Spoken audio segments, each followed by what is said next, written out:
بسم اللہ الرحمن الرحیم۔ السلام علیکم احباب، share your life with life plus میں آپ کا میزبان ناصر علی ناصر حاضر خدمت ہوں۔ احباب، آج ہم موجود ہیں گوشہ برلاس میں، جن کے متعلق اگر میں یہ کہوں کہ وہ ادب شناس بھی ہیں اور ادب پرور بھی ہیں تو میرے خیال سے کسی کو کوئی اعتراض نہیں ہوگا۔ آئیے میں آپ کی ملاقات کرواتا ہوں محترم جناب مرتضیٰ برلاس صاحب سے۔ السلام علیکم سر۔ شکریہ۔ سر آپ کا بہت شکریہ، آپ نے وقت دیا ہمارے چینل کو۔ مہربانی۔ آپ شاداب رہیں۔ جی احباب، مرتضیٰ برلاس صاحب کے متعلق کچھ چیزیں ایسی ہیں جو نئی نسل تک پہنچنی چاہیے، اور میں چاہتا ہوں کہ ایسی کچھ باتیں، کچھ یادداشتیں جو مرتضیٰ برلاس صاحب کے حوالے سے ہیں وہ آپ لوگوں تک پہنچائی جائیں۔ تو سب سے پہلے میں قیوم طاہر صاحب سے گزارش کروں گا کہ مرتضیٰ برلاس صاحب پہ کچھ تھوڑی سی گفتگو آپ فرمائیں سر۔ بہت شکریہ ناصر علی ناصر، زبان ٹی وی چینل، عماد اظہر صاحب کا شکریہ کہ آج ہمارے عہد کے لیجنڈ شاعر جناب مرتضیٰ برلاس صاحب کو وہ ڈاکومنٹ کر رہے ہیں اور یہاں تشریف لائے ہیں گوشہ برلاس میں۔ یہ میں سمجھتا ہوں کہ میرا جو ان کے ساتھ قلبی تعلق ہے اس کو آج ایک اور سیڑھی جو ہے وہ نصیب ہوئی ہے اور ہم یہاں موجود ہیں، اور ہمیشہ میری یہی خواہش اور دعا رہتی ہے کہ ان جیسا شاعر جن کو آپ استاد و شعراء تو ایک عام سا لفظ ہو گیا ہے، جتنی اچھے شعراء کو انہوں نے متعارف کرایا پاکستان میں، اتنا شاید ہی کسی نے کسی کو سپورٹ کیا ہو اور کسی کی مدد کی ہو۔ شکیب جلالی سے لے کر غلام محمد قاصر سے لے کر عباس تابعی سے لے کر شکیل جاذب تک، اور بھی بہت سارے شعراء ہیں کہ جو آج صف اول میں ہیں اور مین سٹریم میں ہیں، وہ سب کے سب کسی نہ کسی طرح جو ہے مرتضیٰ برلاس صاحب کے خوش چین رہے۔ تو ان کی جو شخصیت ہے اس کی کئی پرتیں ہیں۔ شعر سے میں ان کا یوں تعارف کراؤں گا کہ کبھی مکتا نہ کہا اور نہ تخلص رکھا، کبھی مکتا نہ کہا اور نہ تخلص رکھا، اپنی پہچان ہے اسلوب سخن سے اپنے، اپنی پہچان ہے اسلوب سخن سے اپنے۔ تو مرتضیٰ برلاس صاحب کی جو شاعری ہے اس پر کوئی افسری اور حاکمیت کی چھاپ نہیں ہے، وہ ایک خالصتاً جو ہے اپنے ایک شاعر کی ہی واردات ہے، اور انہوں نے اس کو کیا، اور کیسے خوبصورت اشعار جو ہے اس اردو ادب کو جو ہے انہوں نے پرمایا کیا ہے کہ حیرانی ہوتی ہے۔ اب میں تھوڑا سا جو ہے وہ ذاتی جو ہے تعارف وہ اس نسل کے لیے ہے کہ جنہوں نے بعد میں اس کو بھی دیکھنا ہے اور مرتضیٰ برلاس صاحب کو بھی پڑھنا ہے۔ مرتضیٰ برلاس صاحب کی پیدائش جو ہے وہ رامپور میں ہوئی، جو ایک چھوٹا سا موضع تھا ملک مغلاں، وہاں پر، اور تاریخ پیدائش جو ہے ان کی جنوری 1934 ہے، اور بہت اچھی تعلیم حاصل کی۔ پورا نام جو ہے مرزا مرتضیٰ بیگ برلاس ہے۔ برلاس جو ہے اگر آپ تھوڑی بہت پشتو اگر آپ جانتے ہوں تو یہاں لس جو ہے وہ ہاتھ کو کہتے ہیں پشتو والے، لیکن جہاں سے یہ آئے ہیں وہاں لس کے بجائے لاس کہتے ہیں، اور برلاس کا مطلب ہے اپر ہینڈ، یعنی یہ پورا قبیلہ تھا وہ ایک زبردست جو ہے جنگجو قبیلہ جو ہے وہ برلاس، تو اس کے حوالے سے جو ہے ان کے قبیلے کا نام بھی پڑا۔ اور صرف یہی نہیں بلکہ ان کو جو ہے وہ شاعری وراثت میں ملی۔ بڑے بھائی مرحوم اللہ تعالیٰ ان کی مغفرت فرمائے، وہ مصطفیٰ برلاس راہی صاحب تھے، جو یہاں ڈیفینس کے ساتھ جن کی ملازمت رہی، اور ان کے جو صاحبزادے ہیں مجتبیٰ فیروز، وہ آج کل باہر ہوتے ہیں، اور ان کے اپنے برلاس صاحب کے اپنے جو صاحبزادے ہیں ارتضیٰ برلاس، وہ امریکہ میں ہیں، اور وہ بھی شعر کہتے ہیں. یہاں ہم ان سے جب آتے ہیں تو ان سے جب یہ نشست ہوتی ہے تو وہ بہت خوبصورت جو ہے وہ، یعنی جو آج کی جو شاعری ہے ان کے ہاں وہ انداز ہے. تو آگرہ یونیورسٹی سے جو ہے برلاس صاحب نے ایم ایس سی میتھ میں کیا، اور پاکستان 1956 میں 1956 میں پاکستان تشریف لائے، اور یہاں آ کر جو ہے اپنے آپ کو، چونکہ پہلے سے ہی ویل سیٹلڈ تھے، تو یہاں انہیں کوئی ایسی خاص، جیسے باقی لوگوں کو دقت ہوئی، انہیں کوئی ایسی خاص دقت نہ ہوئی. اور یہاں سے آ کر انہوں نے سینٹ میریز، جو ہمارا مری روڈ کا جو سینٹ میریز ہے، یہاں سے انہوں نے تدریس سے، یعنی کیسا پیغمبری پیشہ ہے کہ جہاں سے انہوں نے سٹارٹ لیا. اور الحمدللہ کہ اس کے بعد جو ہے پھر انہوں نے مقابلے کا امتحان پاس کیا، اور مقابلے کے امتحان کے بعد کامیابی ہوئی، کیونکہ اتنے اعلیٰ تعلیم یافتہ شخص کے لیے جو ہے وہ بہت ہی تنگ جگہ تھی، اس سے وہاں سے نکلے. اور بہت کیا خوبصورت ان کا رہا کہ یہ پہلے، سب سے پہلے جو ہے ٹانک میں بطور مجسٹریٹ ان کی جو ہے پوسٹنگ ہوئی. اس کے بعد جو ہے سیکشن افسر کے طور پر پریزیڈنٹ ہاؤس میں، پریزیڈنٹ سیکریٹریٹ میں رہے. اور اس کے بعد اگلی جو تھی وہ اسسٹنٹ کمشنر گجرات کے طور پر اگلی اپوائنٹمنٹ رہی. منڈی بہاؤالدین رہے، میاں والی رہے، گجر خان رہے، شور کوٹ رہے. یعنی جیسے جیسے وہ حکومت کماتی پھراتی ہے اس طرح کرتے رہے. اور پھر جو ہے وہ الحمرہ کے، یعنی الحمرہ جیسا ادارہ جو اس وقت نیا نیا غالباً بنا تھا، بنانے والوں میں سے تھے، تو ریزیڈنٹ ڈائریکٹر جو ہے الحمرہ آرٹس کونسل. یعنی وہ جو پودے ان کے لگائے ہوئے ہیں وہ آج پھلدار ہیں، اور وہاں سے ہزاروں لاکھوں لوگ جو ہے وہ فیض یاب ہو رہے ہیں. اس کے بعد جو ہے ایڈیشنل کمشنر ریونیو کے طور پر جو ہے سرگودا ڈویژن ان کے حصے میں آیا. پھر ڈپٹی کمشنر کے طور پر جو ہے آگے ان کی پروموشن ہوئی، تو پھر وہاڑی ان کی سب سے پہلی پوسٹنگ وہاڑی میں ہوئی. اور additional director anti corruption Punjab رہے. اینٹی کرپشن ایسے ہی شخص کو ہونا چاہیے تھا کہ جو کمشنر ریٹائرڈ ہو کر جو ہے ایک 30-60 کے گھر میں رہ رہا ہو. آج کل تو پٹواریوں کے جو ہیں آگے منشی، وہ بھی فارم ہاؤس میں رہتے ہیں. تو کیا ہمارے لیے شاندار اور روشن مثالیں ہیں. مرزا برلاس صاحب جیسے لوگ کیا روشن مثال ہیں ہمارے لیے، کہ کتنے بڑے بڑے عہدوں پر رہے، اور کیسی کیسی جو ہے خزانوں پر ان کو بٹھایا گیا، لیکن ان کا دامن جو ہے وہ آلودہ نہیں ہوا. ان کی جیب میں جو ہے عقل حلال، ان کی بچوں کے ان کی عقل حلال کمایا، اور ان کی جیب میں ہمیشہ حلال کی رقم آئی. تو وہاں ریونیو بورڈ آف رہے، پھر ڈپٹی کمشنر وہاڑی بنے، ڈائریکٹر اینٹی کرپشن رہے، اور پھر ڈپٹی کمشنر خانی وال گئے. اب اتنے بڑے عہدوں پر رہنے کے بعد اس کے بعد یہ ایل ڈی اے میں ڈائریکٹر جو ہے وہاں پر لاہور ڈیولپمنٹ اتھارٹی جیسے بڑے ادارے میں جو ہے وہاں پر ڈائریکٹر ایل ڈی اے رہے. اس کے بعد پھر ان کی اگلی جو بڑی پروموشن تھی وہ بطور کمشنر بہاولپور رہے. اور پھر جو ان کی بڑی جو پوسٹنگ جو ہوئی وہ member judicial board of revenue Punjab, پورے اختیارات کے ساتھ. ریونیو کا جو ہے وہ سروسز جنرل، جی services general administration, services and general administration میں رہے.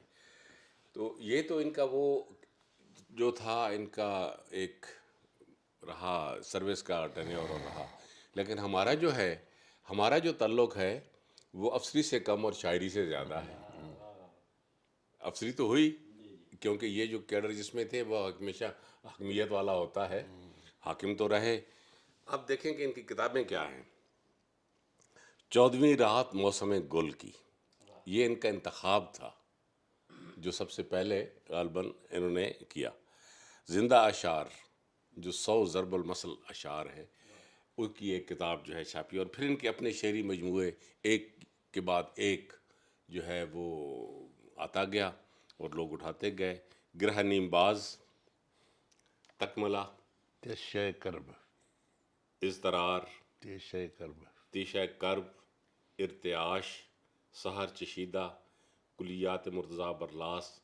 اور برلاس بیتی جو ہے وہ اللہ تعالیٰ انہیں ہمت اور توفیق دے اور ان کی صاحبزادی بینش کو بھی ہمت دیے رکھے کہ وہ ان کو جو ہے لگائے رکھیں اس پر کہ وہ اس کو اپنی یادداشتوں کو مکمل کر لیں، اور ضرور مکمل ہونی چاہیے، کیونکہ جو کچھ انہوں نے کمایا ہے، جو کچھ انہوں نے کیا ہے، وہ ایسا نہیں ہے کہ وہ ریت پر دودھ کی طرح بہا دیا جائے، اس کو ضرور شامل حال ہونا چاہیے اور ہم تک پہنچنا چاہیے، جو آنے والی نسلیں ہیں ان تک یہ ایک روشن مینار کی طرح جو ہے وہ ان کو نظر آنا چاہیے۔ بہت شکریہ احباب، یہ چھوٹا سا تعارف تھا جو میں نے کروایا ہے، اور باقی باتیں جو ہیں اب مقصود وفا صاحب کریں گے اور کچھ ناصر علی کریں گے، اور پھر جو ہے انشاءاللہ ہم اس کو آگے لے کر چلیں گے۔ بہت شکریہ۔ بہت شکریہ قیوم طاہر صاحب، آپ نے بہت خوبصورتی سے آپ نے تمام ان کے ٹینیورز جو ان کی شعبے کے حوالے سے تھے اور پھر ان کی کتابوں کا بہت خوبصورتی سے آپ نے تعارف کروایا، ہمیں ملاقات کروائی ان سے۔ جی مقصود وفا صاحب، آپ سے گزارش ہے کہ آپ بھی کچھ یادداشتیں، کوئی آپ کی ملاقاتیں ہیں ان کے ساتھ اور اس حوالے سے کچھ پوچھنا چاہیں تو سر۔ سب سے پہلے تو مجھے بے انتہا خوشی ہو رہی ہے کہ میں ایک عرصے کے بعد برلا صاحب کو دیکھ رہا ہوں، اور مجھے لگتا تھا کہ کوئی بہت بڑا فرق پڑ چکا ہوگا اور تبدیلی آ چکی ہوگی، لیکن شاعر کا گھر ہمیشہ ایک جیسا رہتا ہے، وہ لاہور میں ہو، خانے وال میں ہو، بہاولپور میں ہو، کہیں بھی ہو۔ تو یہ ایک جو برکت ہے وہ لکھنے والے کے ساتھ رہتی ہے کہ وہ بدلتا نہیں ہے، کیونکہ وہ دنیا کے ساتھ نہیں چل رہا ہوتا۔ ابھی جس طرح سے ایک عہدوں کی لمبی فہرست قیوم صاحب نے آپ کے سامنے رکھی ہے، تو یقین کریں کہ میں بچپن سے جانتا، ہم تو بچپن سے جانتے ہیں ان کو، یعنی ایک بچہ جو فرسٹ ایئر سیکنڈ ایئر میں پہنچا ہو، اسے برلا صاحب کی چٹھی آئے کہ تم نے شرق پور میں وہ شرق پور احمد پور شرقیہ میں ایک کل پاکستان مشاعرہ ہے اور تم نے پڑھنا ہے، یعنی اس ایج میں جب آپ 18 19 20 سال کے ہوتے ہیں، تو یہ حوصلہ افزائی۔ ان دنوں میں سر بھاولپور ہوتے تھے، بہاولپور میں کمشنر تھے، تو وہ حیرت ہوتی تھی کہ اچھا شعر کا ایسا بھی کوئی کرشمہ ہو سکتا ہے کہ کوئی شعر سنے اور آپ کو اتنی بڑی جگہ دے۔ وہ صرف اور صرف برلا صاحب ہے۔ میری ہسٹری جو ہے دیکھنے کی، اور جو میں نے قریب سے دیکھا، بہت سارے لوگوں کو بہت قریب سے دیکھا ہے، لیکن برلا صاحب نے ایک نہیں، دو نہیں، 3 4 نسلوں کو پرموٹ کیا ہے۔ 3 4 نسلیں دیکھا ہوا شخص اس وقت یہاں پہ بیٹھا ہوا ہے۔ بات میں چاہوں گا کہ ہم برلا صاحب سے کریں، لوگ جانتے ہیں یہ چیزیں جو بھی ہیں جتنے، اور آج کی نسل جو میری نسل ہے اس پہ تو بہت سارے احسانات ہیں۔ ہم بچے تھے، بالکل چھوٹے بچے تھے، اور انہوں نے حوصلہ افزائی، اور ان کی حوصلہ افزائی اگر نہ ہوتی تو بہت سارے لوگ اس جگہ پہ نہیں پہنچ سکتے تھے جو جنہیں آپ دیکھ رہے ہیں۔ برلا صاحب اتنے بڑے بڑے عہدے، اتنے اختیارات، اور ایک لمبا سفر آپ نے کیا، ایک ایک آدمی کو آپ جانتے ہیں، ایک تو اچھی طرح سے جاننا ہوتا ہے، آپ کئی لوگوں کو بہت بری طرح سے بھی جانتے ہیں۔ تو اس سفر میں کیا تبدیلی آئی یہاں تک جب ہم بیٹھے ہوئے ہیں آ کے، اور وہ شروع کا تبدیلی تو آپ بتائیے کیا آئی؟ میرے اندر تو کوئی تبدیلی نہیں، جیسا میں دیکھتے ہیں آپ، ایک بندہ ملازمت سے پہلے تھا تقریباً ابھی وہی ہے، نہ مکان ہے نہ کچھ ہے، بس مکان دو لوگوں کے قلعے بنوا دیے، پوری کالونیز بنوا دی، لیکن اپنے پاس ایک 5 مرلے کا مکان مشکل سے ہے۔ لاہور والا بھی ہم نے دیکھا ہے، اور یہاں وہی بس ہے، تو اور ماشاءاللہ خدا کا شکر ہے۔ نہیں، ادب میں کیا تبدیلی دیکھتے ہیں آپ؟ کوئی پازیٹیو تبدیلی آئی ہے؟ یا آپ مشاعروں کے تو آپ جو ہے وہ اتنے شوقین تھے اور اتنا آپ ارینجمنٹ کرتے تھے، اور سب سے زیادہ معیار ہاں بیار معیار آپ قائم کرتے تھے، وہ معیار کہاں گیا یہ بہار تو کہیں نہیں، بہار تو چل رہا ہے ماشاءاللہ بہت اچھا، لیکن یہ کہ میرا ہمیشہ کوشش یہ رہی کہ ادب سے ادب کی پرورش ہو، اور ادیب اور صاحب قلم لوگ جو ہے ان کی حوصلہ افزائی ہو، اس میں پوری زندگی گزر گئی۔ تو جب سے مجسٹریٹ سے میں ڈیرہ اسماعیل خان سے شروع ہوا تھا سن 56 سے، پھر اس کے بعد تمام بڑے بڑے عہدوں پر رہا، اور ماشاءاللہ مغربی پاکستان کے جو ٹاپ موسٹ پوزیشن ہے اس تک پہنچا، لیکن خدا کے فضل و کرم سے جو کچھ بھی ہے آپ کے سامنے ہے۔ اور آپ کا تعلق میرے خیال سے فیصل آباد سے ہے شاید، جی لائل پور سے۔ لائل پور سے، تو آپ شاید اس زمانے میں شروع میں، ہاں تو آپ کے سامنے ہی ہے سب کچھ۔ جی میں تو دیکھتے رہے، جب بھی آپ کچھ کروا رہے ہوتے تھے، ہم اس میں شامل ہو نہ ہو، لیکن علم تھا سب لوگوں کو۔ اچھا سر، ایک بات میں آپ سے ضرور پوچھنا چاہوں گا، آپ کے بہت سارے امیجیٹ کنٹمپریریز رہے، اور آپ نے سب کو پڑھا، سب کے ساتھ ملا برتے آپ ان کے ساتھ، کون سے ایسے امیجیٹ کنٹمپریریز ہیں آپ کے جن کو آپ ویٹیج دیتے ہیں تخلیق کے حوالے سے، یا آپ سمجھتے ہیں کہ ان کا جو کام ہے وہ ٹائم بیریئر کراس کرے گا، جو آئندہ زمانہ آ رہا ہے وہ اس میں رہیں گے؟ ان میں سے کچھ یادداشتیں، کچھ نام بتائیے گا۔ بیوروکریسی میں اور ہمارا جو ادب ہے اس کو تو بہت محدود ہے، کبھی لوگ ہیں جس میں مصطفیٰ زیدی ایک زمانے میں ہوتے تھے، پھر وہ مجھے خوشی ہوئی مصطفیٰ زیدی کا نام لیا۔ ہاں مصطفیٰ زیدی، واہ واہ، جی۔ تو عموماً میرا اور مصطفیٰ زیدی کا نام ہی ایڈمنسٹریشن میں آتا تھا، جو بیوروکریٹس بھی تھے۔ تو ماشاءاللہ اور بھی بہت سے، جاوید قریشی اور بہت سے ہیں جو بیوروکریسی کے لوگ۔ تخلیق کار کون کون سے ہیں جن کو تخلیق کار؟ تخلیق کار میں تو مصطفیٰ زیدی ہی ہے، جاوید قریشی بھی رہے، لیکن جو یہ جو بیوروکریٹ نہ رہے ہوں، ادب سے ان کا تعلق ہے اور آپ نے ان کو دیکھا، لکھنے والوں میں سے تخلیق کار تو مطلب تخلیق کار تو سبھی ہے، سبھی تھے۔ نہیں، وہ سبھی اس طرح کے ہیں کہ وہ جو وقت کی دیوار پھلانگ کے ان کا جو کلام ہے یا ان کا کام ہے وہ آگے جائے گا۔ تبدیلی آئی، شکیب سے آپ تبدیلی کی بات کر رہے ہیں؟ شکیب تو میں کنٹمپریری تھے، شکیب بذات خود ان کا بیوروکریسی سے کوئی واسطہ نہیں تھا، شاعر تھے وہ، اور ہمارے ساتھیوں میں سے تھے، لیکن باقی تو اتنا زیادہ نہیں اس وقت۔ اچھا، نام لینا ذرا مشکل ہوتا ہے، بہت اچھا، نام لینا بہت جی۔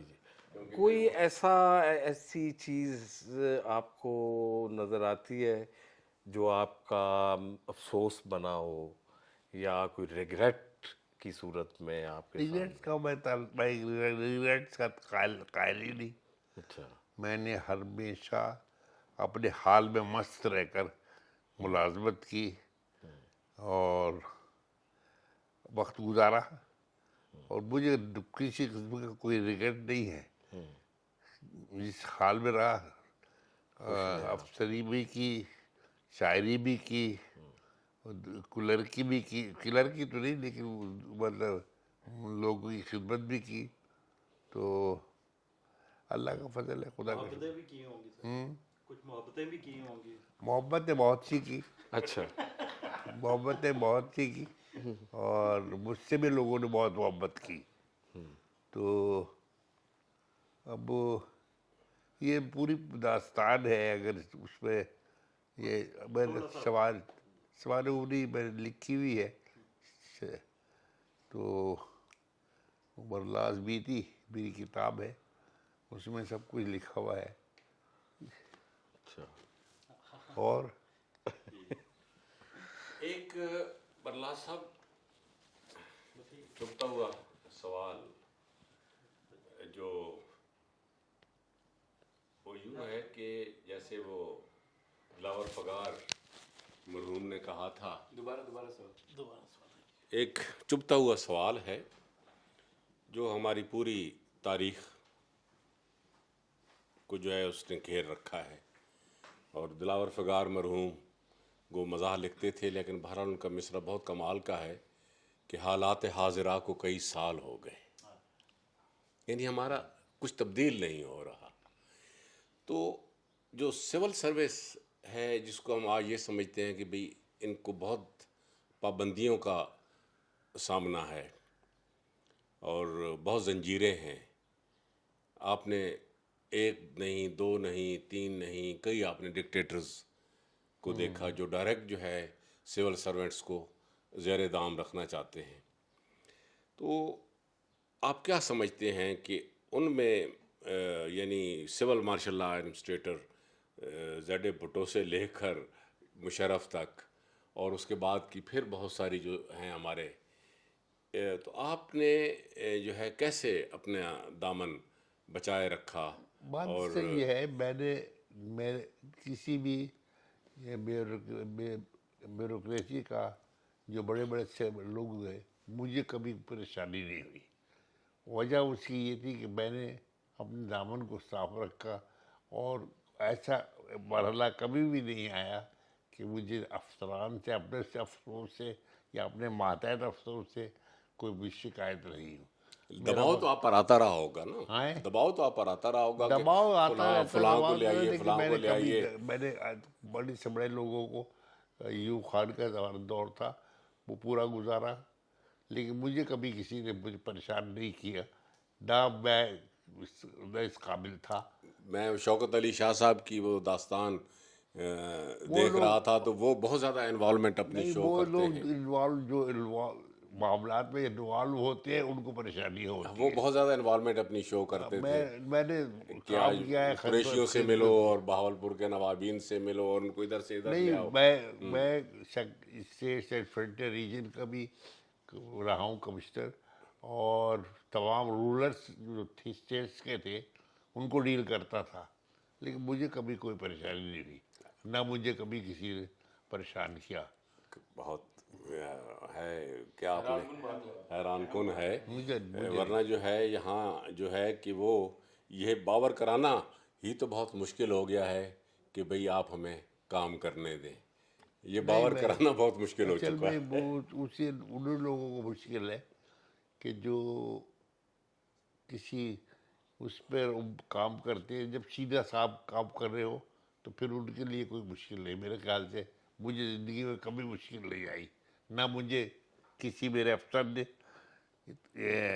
مجبور کیا، کیونکہ میرے مزاج سے واقف تھے. میں نے کبھی کسی کی بات نہیں مانی، اپنی مرضی سے کیا جو کچھ بھی کیا.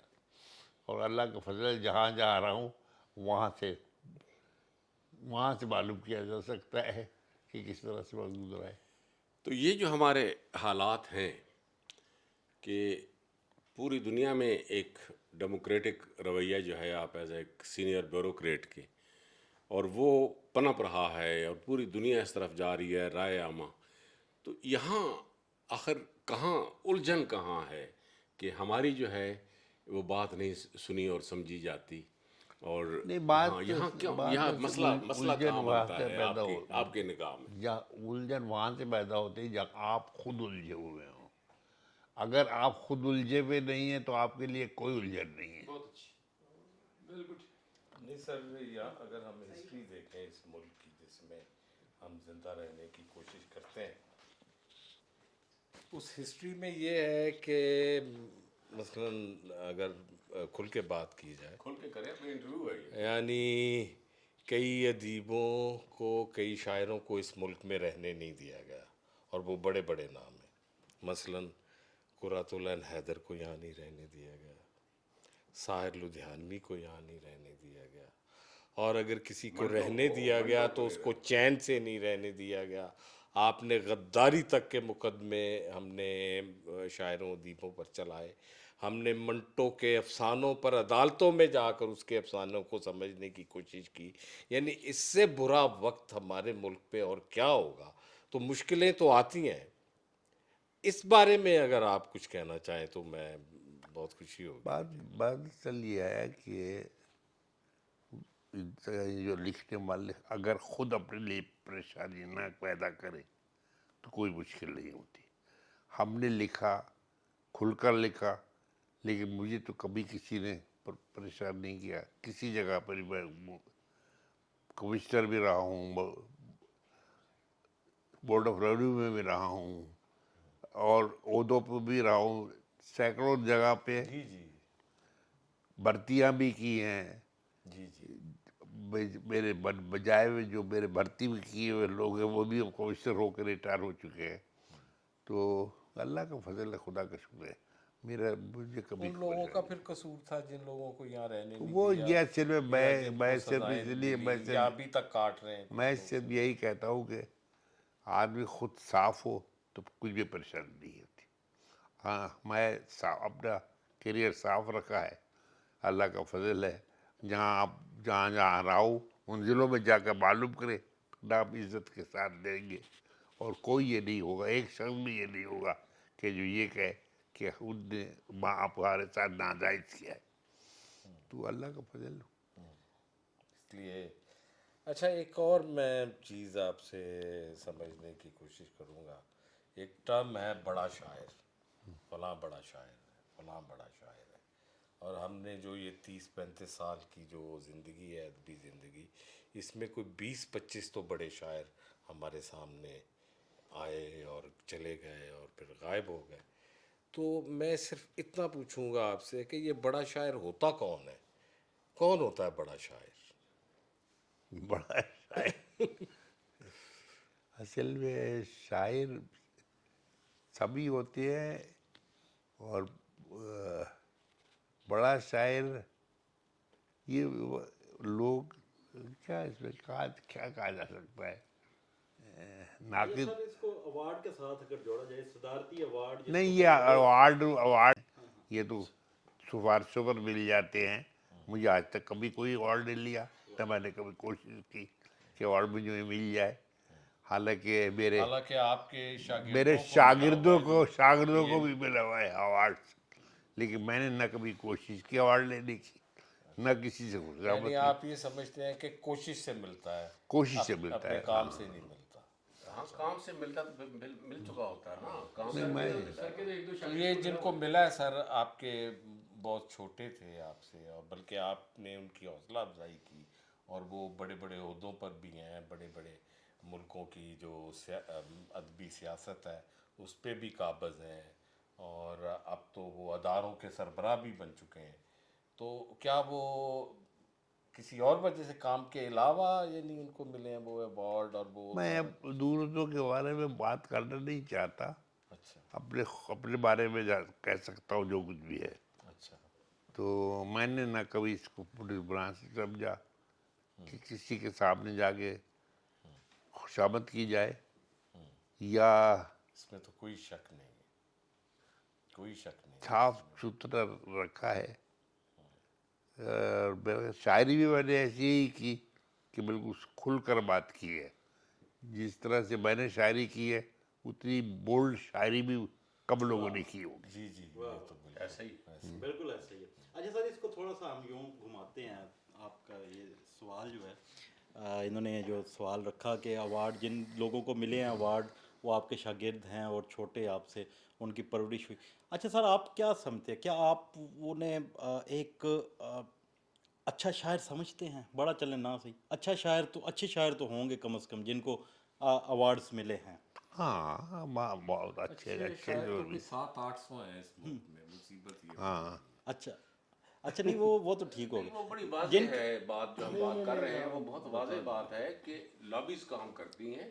اب دیکھیں صرف شاعری میں نہیں ہے، جب آپ پوری دنیا کو جب آپ دیکھتے ہیں تو اب جو ہے امریکہ میں، اب یورپ میں ہمارے جو ملک ہیں وہ اپنی اپنی لابیز بناتے ہیں کہ ہمارے لیے یہاں ہائر کرتے ہیں کہ وہ کچھ لابیز ہمارے لیے کام کریں اور ان ہمارے مفادات کو دیکھیں. تو یہاں بھی یہ ہے کہ لوگ اپنے مفادات کے لیے جو ہے وہ جہاں تک ادب کام کا کرتے ہیں. میں ان لوگوں میں سے ہوں کہ جو رائٹرز گلڈ کے بنانے والوں میں سے تھے جی شروع میں, اور اس وقت کے جو عہدیدار تھے ان کو بھی میں نے بہت کو بنایا, ان کو مطلب اچھے خاصا اس زمانے کے جو لوگ تھے, لیکن خدا کا فضل ہے. دیکھیں نا کہ وہ جو رائٹرز گلڈ بنا تو اس میں جتنے بھی وہ 4-5 تھے ان کے علاوہ چین کوئی جا ہی نہیں سکا, چاہے نہیں جا سکتے تھے. یعنی علی صاحب جا رہے ہیں, جمیل الدین علی صاحب جا رہے ہیں, اشفاق جا رہے ہیں, قدرت اللہ شہاب جا رہے ہیں, ممتاز مفتی جا رہے ہیں, ابن انشاء جا رہے ہیں, اور کوئی شاعر ہی نہیں ہے. جیسے میرے ایک دوست ہیں پشاور میں, اللہ ان کی مغفرت ہو, سجاد بابر صاحب, تو وہ مجھے ایک دن کہنے لگے کہ بھئی وہ کوئی ایک کراچی کا ایک مشاعرہ آیا تو محسن احسان صاحب نے کہا کہ بھئی, میں نے کہا بھئی آپ بہت مشاعرے پڑھ چکے, اب نئے لوگوں کو آپ دیجیے. کہتے ہیں نہیں بھئی میرے اور خاطر کے علاوہ کوئی نہیں جا سکتا.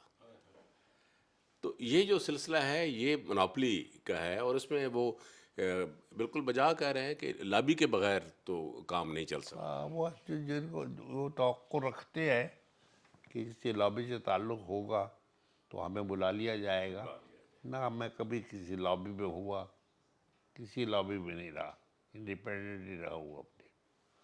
اچھا سر, ایک کسی بھی سوسائٹی میں تخلیقی کام ہو رہا ہو, وہاں پر ایک اہم رول ہوتا ہے نقاد کا. جو پاکستانی نقاد ہے اس کے بارے میں بہت سی باتیں کی جاتی ہیں کہ یہ امپورٹ کرتے ہیں تھیریز کو اور ان کو پڑھ کے پھر یہاں کی شاعری کو اس پہ تھوپ دیتے ہیں.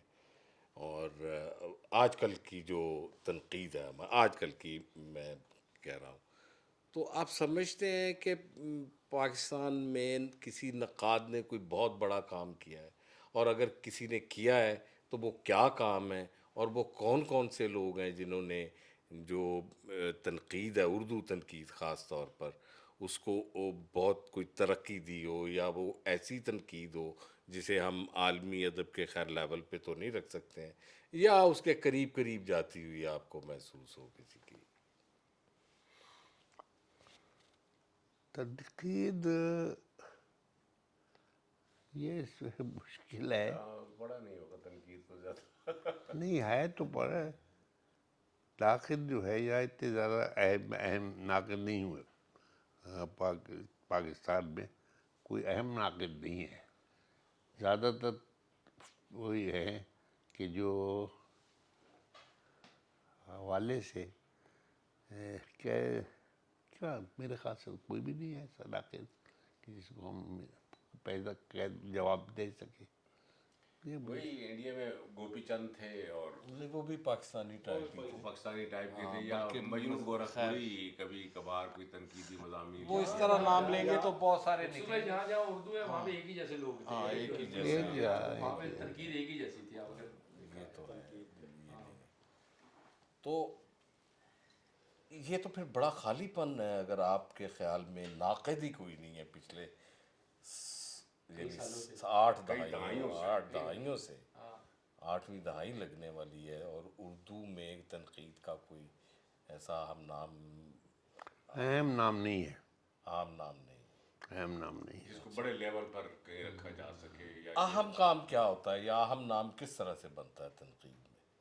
اہم نام یہ ہے کہ آپ بالکل, ایک تو جو اس میں ویسٹرن کرٹیسزم ہے, ویسٹرن کرٹک, اس سے کوئی آنکھوں میں آنکھ ڈال کر بات کر سکے آدمی.